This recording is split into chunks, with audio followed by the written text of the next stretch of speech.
Hey guys, I think everybody has taken their second quiz. If you did not take it, please email me and I'll see if I can reopen it for you. I know everybody has problems sometimes, and I want to do that. Let everybody have the chance to get everything done. If you've missed anything this semester, please just let me know, and I'll see what we can do about reopening things for you. Hi. Sorry, I've got a 1-year-old climbing around behind me here, so sorry if I get a little more distracted than usual. This week, we're just going to do the chapter on the bureaucracy. Then next week, we are going to do, it's going to be kind of a busy week next week. We got 2 lectures, the American legal system and the courts and public opinion, and we will have our 3rd quiz. Oh, hi. I'm going to try to post both lectures on the same day. And then the quiz the next day, the same as kind of what I usually do. So you'll have all week to take the quiz, because the next week, the week of the 15th, you will have your second exam. And so I don't want you to have too much back to back, but we do need to get everything in, because I needed to account for spring break, and that kind of messed up my schedule a little bit from years past. But yeah, so this week we're just going to do the bureaucracy, and then we'll have 2 lectures next week and a quiz, which will all kind of get posted at the same time. You'll have a week to take it, and then your second exam will post on March 15th, and you'll have the whole week to take that. At that time, I will also hand out your essay prompt. The essay is also 20% of your grade, and it is due the final day of class, which is April 26th. So you have over a month to work on that. So there will not be any extensions. It will be due on April 26th, but I will post your essay prompt on March 15th. Okay, today we are talking about the bureaucracy. The text opens with talking about net neutrality, and whether or not the internet should be something that is part of government. Should the government be allowed to kind of control and regulate our internet? Really, what kind of the gist of what they're getting at is this quote by this Republican congressman during the net neutrality legislation. And I was in DC when this was all going on. I was working for a member of the House Judiciary Committee, which was hearing all of this. So I could talk about this for a while, but I'm going to spare you because it's just a blip on what we're talking about today. But there was a congressman who said the last thing we want to throw on there is the cold water of Washington bureaucracy, after the fact regulation that will stifle competition and innovation. We don't want to overregulate the internet, right? But talking about bureaucracy, that's kind of how DC works, right? Almost no one aspires to become a bureaucrat, but my husband and I have both been bureaucrats at various points in our lives. You think about a bureaucrat and you're like, oh, this is just some red tape paper pusher somewhere. But think about bureaucrats give us our driving tests, they renew our driver's license, they deliver our mail, they maintain our parks, they order books for the libraries, they send us social security checks, they find us jobs through unemployment offices, process our student loans, insure our military benefits, defend our country, chase our crooks, get us aid in time of natural disasters. Civil service is seldom admired or esteemed and is often the target of jokes, like maybe they're lazy and uncaring and incompetent, but bureaucracies are essential to running a government. Often the only ground at which citizens and politics meet, right? The only contact you may have with the government may be with a bureaucrat, aside from maybe a periodic trip to the voting booth. So what is bureaucracy? It is an organization characterized by hierarchical structure, worker specialization, explicit rules, and advancement by merit. So there's a German sociologist, Max Weber. His model of bureaucracy kind of defines it in four different ways. He says there is hierarchy, where there is a clear chain of command where all employees know who their bosses are and who they're responsible for. He says there is specialization, which is the effectiveness of the bureaucracy that is accomplished by having tasks divided and handled by experts and experienced full-time professional staffs. There are explicit rules, where bureaucratic jobs are governed by rules other than by bureaucrats' own feelings or judgments about how the job should be done. And thus, bureaucrats are really limited in the discretion they have. One person in a given job is expected to make pretty much the same decision as another, which leads to standardization and predictability. And then merit, the hiring and promotions that are often based on examinations, but also on experience or other objective criteria. Politics in the form of political loyalty or party affiliation or dating the boss's son or daughter is not supposed to play a part.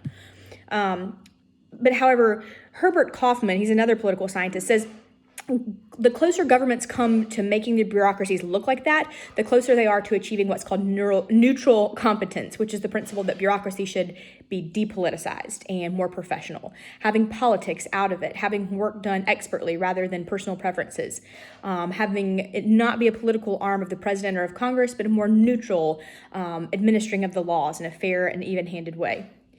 But why is a bureaucracy necessary? We do need it. Large tasks require organization and specialization. We can't put a man on the moon by ourselves, right? We have to have a bureaucracy, a group of people. Many bureaucracies are public, like those that are part of our government. But the private sector has the same demand. Corporations, businesses, hospitals, universities, there is a need for structure of hierarchical expert decision-making. If we value democracy and the corresponding idea that public officials should be held accountable or responsible to the people, how can we also value bureaucracy where decisions are often made behind closed doors by unelected experts who, because of civil service protections, are often difficult to hold accountable? We need to consider that democracy isn't always the best way to make every kind of decision. Decisions would be made slowly, and though the decisions would be popular, they wouldn't necessarily be made by people who know what they're doing. If you want to have heart surgery, you don't poll the American people or even the hospital employees. You just want an expert to make the right decision, not a popular decision, and make it quickly, right? Democracy couldn't have designed our rocket ships, informed our space programs, or decided the temperature that beef should safely be cooked at to prevent food poisoning. So we have accountability. This is the principle that bureaucratic employees should be answerable for their performance to supervisors all the way up the chain of command. Who is responsible for seeing that things get done, and to whom does that person answer? The lines of accountability are less clear in public bureaucracies. The Constitution doesn't provide for specific rules for the operation of a bureaucracy. Congress has kind of filled in piecemeal framework that usually ends up promoting the goals of members of Congress. To solve the problem of accountability within a bureaucracy and to prevent the abuse of public power at all levels, we need to resort to rules. If rules are clearly organized and well publicized, it's easier to tell if a job is done and if it's being done fairly. Fairness, you shouldn't play favorites. No special favors, no preferential treatment. Don't run an organization at the expense of the public good. Don't take advantage of power. If everyone follows his job description, then the supervisor or the boss or the policymaker can know within some limits what's likely to happen. If an important task is left undone, it's possible to know who didn't do their job. But bureaucratic jobs can become really rule-bound. Deviations from the rules become unacceptable. Individuality and creativity are stifled. Workers are rewarded for following the rules and not fulfilling the goals of the organization. Compliance with the rules really has to be monitored. And the best way that we've developed to guarantee compliance is to generate a paper trail or electronic record of what's been done.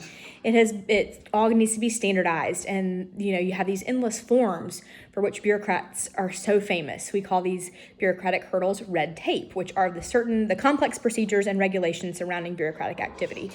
This was named for the binding that 17th century English officials used to bind legal documents. The great trade-off for bureaucratic life: if we want strict fairness and accountability, we must tie the bureaucrat to a tight set of rules. If we allow discretion to reach goals, we may gain efficiency, but we lose accountability. There are a vast number of people who work for the federal government, so we opt for accountability, though we're almost always upset at the inconvenience of the rules. In 2014, more than 4 million people worked for the federal government, including the post office and the military.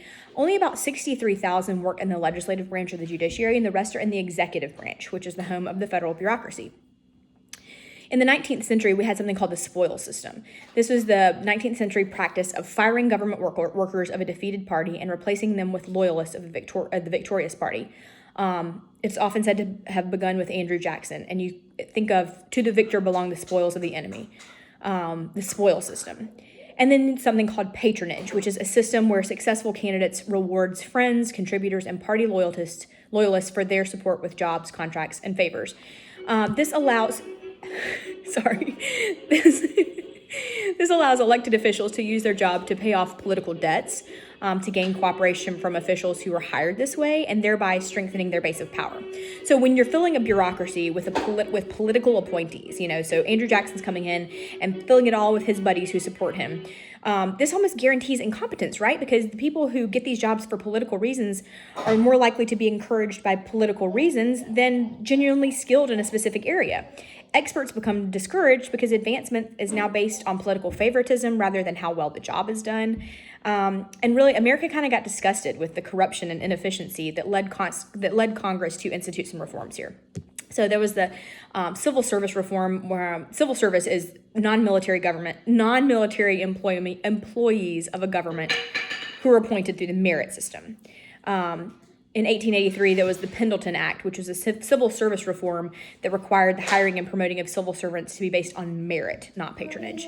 And then in 1939, the Hatch Act limited the political involvement of the civil servants in order to protect them from political pressure and to keep politics out of the bureaucracy. You can't run for political office. You can't head up an election campaign. You can't make a speech on behalf of a candidate. You can make contributions, attend rallies, work on registration, voter registration, get out the vote drives that focus on that just don't focus on just one party or one candidate. The reason we have the Hatch Act is it seeks to neutralize the political effects of the bureaucracy, but in doing so, it kind of denies federal employees the number of activities that are open to other citizens. So my husband was a political appointee for for a presidential administration, and the Hatch Act required that he every so often had to fill out forms with financial information, where we may be spending money in the stock market and things like that, to make sure that there weren't political aspects that were coming in to affect him in his job. So the federal bureaucracy has really evolved. Most parts of the federal bureaucracy that were developed independently of each other. Some are fundamental, like foreign relations, money, defense, and others have evolved. So federal agencies kind of fall into three categories. First is those designed to serve an essential government function. Second, those crafted to meet the changing needs and problems of the country. And third, those intended to serve particular clientele groups. So like serving an essential government function would be the Department of State, the Department of War, the Department of Treasury. So the Department of War is the Department of Defense now. These were the very first cabinet offices because they're so fundamental to the smooth functioning of a government. Imagine the effort to manage a debt that increases like $2.4 billion a day. That's the Department of Treasury, and probably more than that now that we're passing these stimulus bills. Responding to changing needs. So this is like the Department of Interior that deals with the effects of moving westward, including displacing Native Americans. And responding to the demands of clientele groups. These are groups of citizens who are affected by an agency or department and who work to influence its policies. This is like the Department of Agriculture that was set up to assist agricultural interests. Politicians sometimes talk about cutting back on agricultural subsidies, but nobody wants to upset the farmer in our food supply. So there are four types of organizations in a federal bureaucracy. There's a cabinet level department, there are independent agencies, there are regulatory boards and commissions, and there are government corporations. And some can fit into more than one category. So departments, these are one of the major subdivisions of the federal government, represented by the president's cabinet. Heads of the departments are called secretaries, like the Secretary of State, the Secretary of Defense, except for the head of the Department of Justice. That is not called the Secretary of Justice, it's called the Attorney General. So remember that. I think that's such an interesting trivia kind of thing to know. They make up the president's cabinet, and they are appointed by the president with consent of the Senate. We are doing this right now. President Biden has nominated a number of individuals, and the Senate is processing these nominations. Some of them, like Mayor Pete Buttigieg, is now the Secretary of Transportation. He has been confirmed by the Senate. But others, like Congresswoman Deb Haaland, has not been officially confirmed as the new Secretary of the Interior. She will go in front of the Senate in the next coming weeks, and then she will officially be the Secretary of the Interior. So that's how that works, and that's something that's constantly going on right now. So you may be seeing that in the news a lot. Secretaries are political appointees who usually they do change when an administration changes. They sit at the head of a large, more or less permanent bureaucracy called a department. So, when Pete Buttigieg comes into the Department of Transportation, most of his employees are people who are always there, but he is the top of the agency who is more responsive to the president. Then there's something called an independent agency. These are organizations that are independent of the departments that have a narrower policy focus. They're structured like the cabinet departments, but with a single head appointed by the president, but they have a narrower area of jurisdiction than a cabinet department. Congress doesn't really have a blueprint for how to make an independent agency, so they can really vary in size. So, for example, the Federal Election Commission, they have only like 350 people, but the Social Security Administration has like 66,000 people. They're called independent because they're independent from cabinet departments, but they vary in independence from the presidency.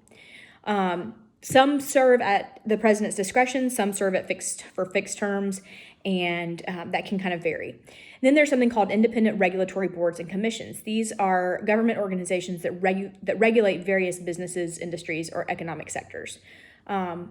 These regulations, these have regulations, which are limitations or restrictions on the activity or the business or the individual. This is things like the SEC, the Security and Exchange Commission, the FDA, the Food and Drug Administration. If an agency exists to regulate, it probably will. Regulatory agencies are largely independent of political influence, where some are within cabinet departments, like the FDA is within the Department of Health and Human Services. Congress really wants to limit the presidential influence of a regulatory agency, but not because not all presidents really view regulations the same way. And then you have something called a government corporation. This is like the post office, the postal service. It's one of the larger businesses in the nation in terms of both sales and personnel. Amtrak is a government-owned corporation. It's set up to be largely independent of both congressional and presidential influence. If she's going up the stairs, if postage rises, that is something that a president. Oh, hi, you're not. Okay, good. If postage rises, that's something that a president will get heat for. But Congress and president both are responsible for that. Companies created by Congress to provide to the public good or service. A government corporation is a company that's created by Congress that provides a service to the public that a private company cannot. So, for example, the postal service, it guarantees that the mail will reach the most remote corners of the country where delivery might not be profitable for a private company. So like for instance, maybe FedEx can't necessarily compete with delivering to the most remote corner of Alaska because it's just not profitable to have a driver and deliveries out there. But the Postal Service is a government corporation, so it does guarantee that they will still receive their mail. Are some essential services provided by the federal bureaucracy maybe best left to the private sector? Would it be better if we just let FedEx deal with that instead of keeping the federal government in there? It's an interesting question to think about. At the broadest level, helping the president administer the laws is the role of the federal bureaucracy, right? They are administrators. We expect the agencies of a federal government to implement the laws passed by Congress and signed by the president. Where they're operating under the ideal of neutral competence, of a public bureaucracy serving the political branches of government in a professional and unbiased and efficient manner. Sometimes this is what they do. You think about the rangers in a national park. They help us enjoy our national parks. They're simply carrying out the rules of law that have been made somewhere else in the government. And then you have bureaucracy as a rule maker. This is thinking of a bureaucrat as an impartial or removed from political decision. This is often unrealistic. So bureaucratic discretion is their use of discretion in interpreting and carrying out the laws of Congress. So for example, Congress is going to say, I am assigning this amount of money to the park services, but they're not going to say, we are giving 12 park rangers to Yosemite and 3 to Yellowstone. They don't know. Congress is not getting into that part. The Park Service has the authority to interpret the broad intent of the law and to make decisions on this and other specifics. The appropriate bureaucracy fills in the details. And then bureaucracy as judge. So sometimes interpreting the laws in specific cases for potential violations and deciding appropriate penalties. This is what courts do, but a great deal of adjudication in America is carried out by the bureaucracy. Usually they're less formal than proceedings of court, but they do have proceedings. They are formal and have the full force of law. Who are our federal bureaucrats? About 47% of our entire U.S. civilian labor workforce is female, but only about 43% of the civil service is female. Hi. About 12% of the civil service, or of our United States workforce is African American, but about 18% of the civil service workforce is African American. But not all positions are equal. Policy making is done at the highest levels, and the upper grades are staffed predominantly by white, well-educated males. So some of the politics inside the bureaucracy. Politicians and bureaucrats are weary of the effects of politics on decision making. Fairness and efficiency can maybe only be achieved if the struggle over competing interests can be set aside through the emphasis on strict rules and hierarchical organizations. No, it can't be. Politics is always with us. It's just a human activity. Politics within bureaucracies is a subset of politics generally.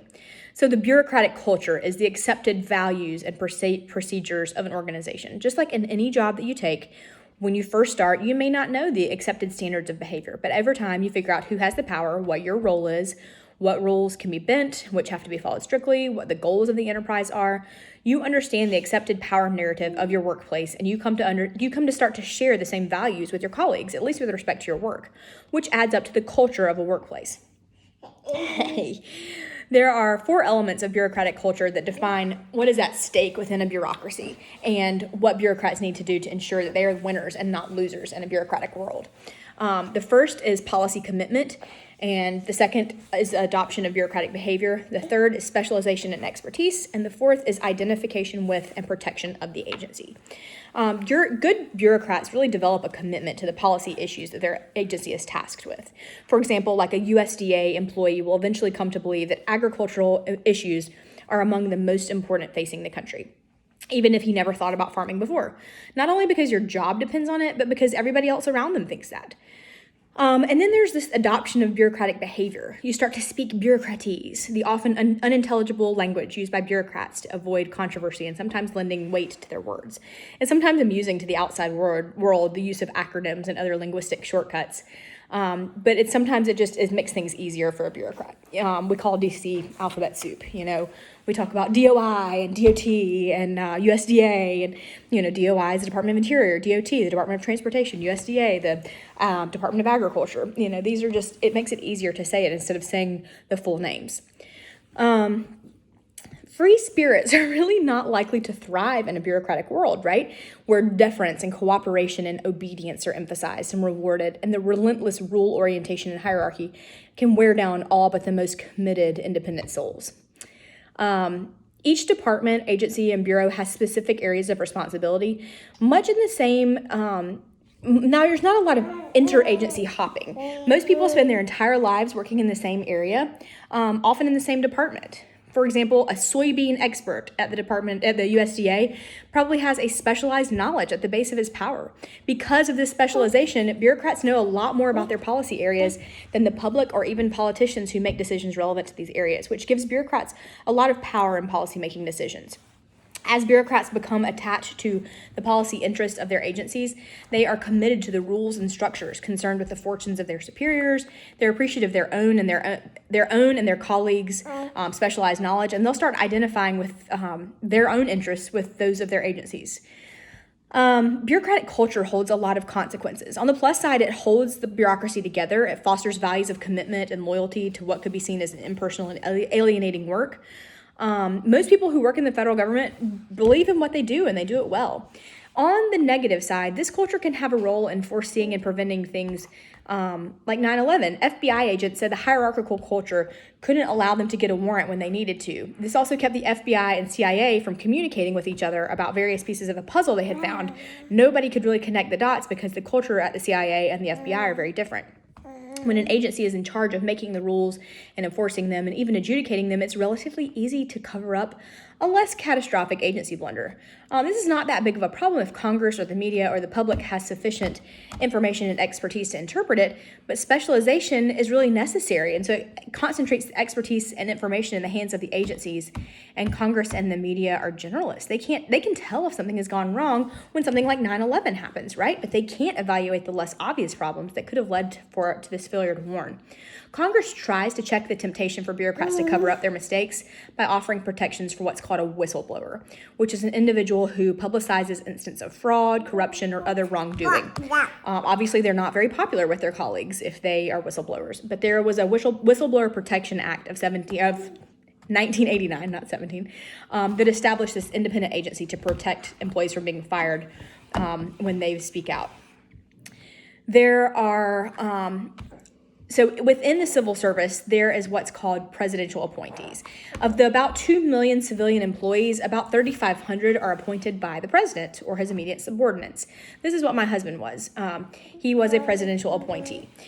These are sometimes considered birds of passage by the career service because they come and go quickly. They're usually quite experienced in the agency's policy area, but they have their own career or the presidential agenda as their primary objective rather than the mission of the agencies.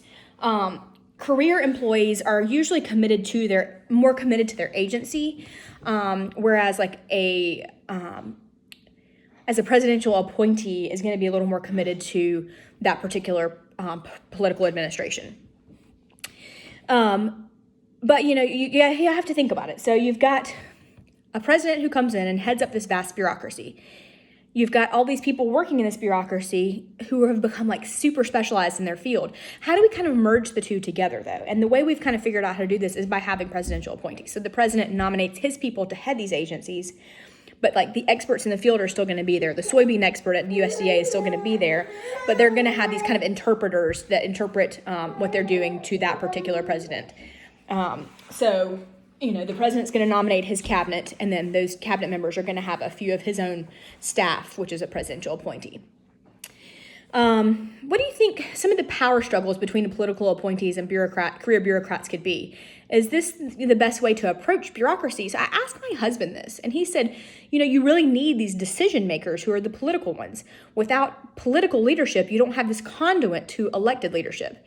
It's not the political savvy careers so much as they're not really the decision makers. They're there to be the soybean expert. They're there to do this thing they've become an expert in the field on. This also, having these presidential appointees also kind of allows you to bring in people from outside the government sometimes, or outside that bureaucracy. You can bring in people from industry, from academia, from advocacy that have different perspectives, people from in different parts of the country rather than just people from the DC area. So it kind of shakes it up every 4 years or 8 years and gives you some new ideas and a new perspective. Bureaucracy is often called the fourth branch, but it technically falls within the executive branch. It still wields a lot of power and can be checked by other agencies, by the executive, by Congress, by the courts, or even by the public, but it's not wholly under the authority of any of these entities. Agencies are committed to their own policy areas. They're all for competing for a limited amount of federal resources, and so they are always kind of competing against each other for survival and growth. They need to act positively in a changing political environment in order to keep their jobs. They have to survive by building groups of supporters. Members of Congress are sensitive to voters' wishes. So if an agency wants to win support of like an interest group in the general public, Congress won't want to cut an agency's budget if it's going to anger a number of their voters. Agency capture. This is a process whereby regulatory agencies come to be protective of and even influenced by the industries they're established to regulate. So even if regulatory agencies feel this, as regulatory bureaucrats become more and more immersed in a policy area, they come to share the views of the regulated industries. Agencies want to survive, and one way to survive is to offer a service that no other agency provides. If they overlap too much, they might be seen as duplicative, and one may be seen as unnecessary, which would invite a budget cut. So they reach explicit agreements about dividing up their policy turf. One role of the president is to be the chief administrator. Most agencies have a clear chain of command with the cabinet secretary at the top who directly reports to the president, but the boss doesn't always get his way. JFK said dealing with the bureaucracy is like trying to nail jelly to the wall.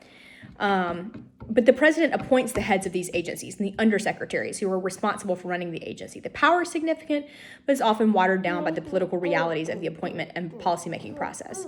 The appointees have to be approved by the Senate, which starts the beginning of the administration, like we're going through right now.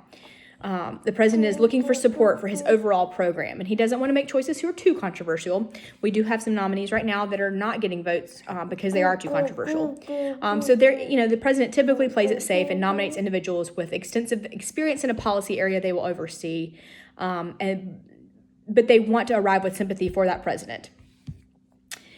Oh, hi. The budget process. This is also something that we're going through right now. The president has a key role in the budget process. About 15 months before a budget request goes to Congress, the agencies all send their preferred budgets to OMB, the Office of Management and Budget, which can raise or lower a departmental budget. The president's budget then comes out, which is a good statement of his overall program for the national government, which reflects his priorities, new initiatives, and intended cutbacks. His budget is never what actually gets passed, but it is sent to Congress. He sends his agency heads to Congress to defend his budget. The president's budget is the beginning bargaining point that Congress will freely add to or cut back on. We have not gotten the president's budget yet this year, and so things are running a little bit behind in Congress this year because We're kind of waiting to get all that rolling. That's not unusual in the beginning of an administration, though. The president can try to reorganize a bureaucracy. He can combine agencies, eliminate them, restructure things, but he's limited kind of in his effort by the need for congressional approval. The office of the president impresses a lot of people, so the power of persuasion and the sheer weight of the office can often produce results. There's something called iron triangles. This is the phenomenon of a clientele group, a congressional committee, and a bureaucratic agency cooperating to make to make a mutually beneficial policy. Policies made for the benefit of a shared group and not for the public good. There's a good illustration of this in your textbook. And there's something also, the metaphor of the iron triangle has also been refined, and maybe they speak more of issue networks now instead of just the three sides of a triangle. It's more of a complex system of relationships that influence policy. The congressional control of the bureaucracy is found more in the impact on congressional committees and subcommittees than the institution as a whole. Congress passes the laws that create the agencies and then assigns them responsibilities and funds their operations. So they can, and frequently do, change the laws under which agencies operate. So Congress has the formal power to control a bureaucracy. And they have what we've talked about, congressional oversight, which are efforts by Congress, especially through committees, to monitor agency rulemaking, enforcement, and implementation of congressional policies. Congress learns about agency behavior through a number of avenues, but it's often divided about what it wants to do, and it's unable to set clear guidelines for agencies. Only when a congressional consensus exists on what an agency should be doing, or at least what Congress should do to monitor what an agency does, is Congress's control fully effective. Agencies can be sued by the courts. If a citizen disagrees with an agency ruling on welfare eligibility or a ruling by the IRS, he takes the case to the courts. The Trump Hotel, one of the Trump hotels, was built in the old post office building in D.C., which is a government-owned building. The Emoluments Clause in the Constitution forbids a president from profiting from governments or receiving any money from the U.S. government except for an annual salary. And so there was a whole debate the entire time that Trump was president about whether or not him leasing this space in a government building, the old post office, to put his hotel was a violation of the Emoluments Clause. So, you always see different things like that. The courts play a modest role in controlling the bureaucracy. The Supreme Court has very limited time, and cases can sometimes drag on for years. Bureaucracy is a powerful arm of the government and sometimes answerable to the president and more responsible to Congress, but with considerable discretion about what to do. It can often do what it wants, often in response to special interests of clientele groups or regulated industry. If anybody's forgotten, it's often the American people, average citizens who aren't very well organized and may not even know if they're affected by an issue until it's already a law. What is public interest? What is the majority preference? What happens to the minority? Some interests will be disadvantaged by the notion of the public good, no matter how benign. For example, an industry that pollutes are disadvantaged by legislation that promotes clean air and water. The manufacturer of a bomb or a warplane or a tank are disadvantaged by times of peace. The point is not to argue that there is no such thing as the public interest, but to point out that in a democracy, it may be difficult to reach consensus on what that is. Public interest is probably best determined by the increasing number of people who have input into deciding what it is. Politics dictate that the most organized, vocal, and well-financed interests usually get heard. Congress has made citizen participation a central feature in policymaking, and it often takes place in what's called a citizen advisory council, which are groups that consider policy decisions of an agency. And then citizen access is enhanced by the passage of what's called a sunshine law, which is the legislation that opens the process of bureaucratic policy making it public. The Administrative Procedure Act requires advance notice of hearings, and the Freedom of Information Act allows citizens to obtain copies of most private records. The Privacy Act allows you to have access to the government's files on you, but sometimes these reforms provide little practical access for most citizens. A few of us have the time or knowledge or energy to plow through the Federal Register or attend a dull meeting. Few Americans really try to gain access to the bureaucracy because of the generally accepted narrative that tells us it's too big, too remote, too complex, too devoted to special interests. One reason for the public disaffection with the bureaucracy may be that it's because it's constantly under attack, maybe by a frustrated president or members of Congress who are highlighting the failings of some aspects of government that divert attention away from those that are serving the interests too well. Another may be that the federal agency departments are just portrayed a certain way in the media. If you don't like what the government's doing, get out there and help change it.